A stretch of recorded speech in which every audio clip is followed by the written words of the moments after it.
What's going on, everybody? Josh Engleman for Awesemo.com, and I am back with my NBA DFS contenders on FanDuel for Wednesday, November 3rd. And be sure to hit that like button, subscribe to the channel, and hit the notification bell so you know when everything goes live. Follow me on Twitter at Josh Engleman, only place you're going to get updates to my sims as we get closer to lock. Let me know in the comments section who's your favorite and least favorite of my contenders for today's slate. And finally, shout out to PrizePicks for being the presenting sponsor of this video. Use the promo code Awesemo when signing up. Get a 100% instant match deposit bonus on that first deposit. Now, we have to round out the bottom of my top 10 with Reggie Jackson, Malik Beasley, Fred VanVleet, Luka Doncic, and Evan Mobley on the outside looking in, who will be my favorites. My top 5 plays for today? It's time to find out. First up at number 5, I'm going to Mo Bamba, power forward, center eligible, 6,600. Orlando is taking on Boston. Bamba projected for 36 fantasy points. The goal is 43. He hits that goal 19% of the time, puts him in the optimal lineup 18% of the time. He's been playing great, 1.15 fantasy points per minute, 31 minutes. Just baseline double-double, 13 and 11. Oh, by the way, 3 stocks. Again, just a baseline. Bamba's starting to wake up this season. It's fun to see. I don't know if that matters at all considering how bad Orlando is, but I'm anxious to see him not just be a complete zero, and I want to see if he's got a career moving forward. But from a fantasy perspective, he's the 5th best guy that I can get to today. Next up, number 4. This one's easy. Joel Embiid, center eligible, 9,700, projected for 52. The goal is 56. He's in the optimal lineup 19% of the time. Embiid gets to play, obviously, without Ben Simmons. No Tobias Harris, no Danny Green either.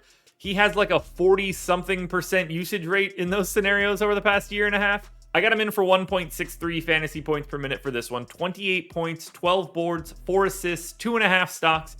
Slight pace down spot against Chicago. Great matchup, though, for Embiid. Vucevic not going to be the guy that you would expect to slow him down. If Embiid can get 32 minutes, which is where I have him here, there's no reason that he can't have north of 60 fantasy points. 56 is the goal, and he hits it 33% of the time. At number 3, I'm going back to the well. De'Aaron Fox, point guard eligible, 7,700, projected for 41. The goal's 48, and he is in the optimal 22% of the time. If he had a slightly better first half yesterday, he might have provided a bit of value, but he was so bad in the first half that the best he could do was get back to neutral for the second half. 36 minutes here, 1.15 fantasy points per minute, 29% usage, 22.5 points, 7 boards, 5 assists, 2 stocks. Pace neutral against the Pels, but the Pelicans stink clear across the board. Offense, defense, doesn't really matter. That is not a very good basketball team right now. I think Sacramento can capitalize. I know they're on the back-to-back. I'm not worried about it. I'm going straight back to De'Aaron Fox. At number 2, you got to go to Terry Rozier. Point guard, shooting guard eligible, 5,500. Projected for 32. The goal is 38. He's in the optimal lineup 22% of the time. Rozier's seeing the minutes again, so I've got him in for 33. He's basically a fantasy point per minute guy. 22% usage, 17, 5, and 4. A stock and a half. Pretty big pace up spot against Golden State. Tough defensive matchup. But 5,500 for Terry Rozier, when he is just in his normal starting role, is an incorrect price tag. He's more likely to be in the mid-6s in a week or two once this moves forward. Capitalize on the value now. Terry Rozier, one of the best plays of the day. Now, before we hit on that number 1 contender, one last reminder to hit the like button, subscribe to the channel, hit the notification bell so you know when everything goes live. Follow me on Twitter so you can get the updates to my sims as we get closer to lock. There will be no updates today. I'm just not going to be around tonight. I'm not playing the slate. I got dinner with the wife. So good luck tonight without me. Let me know in the comment section who your favorite and least favorite contenders are. And shout out once again to PrizePicks for being the presenting sponsor.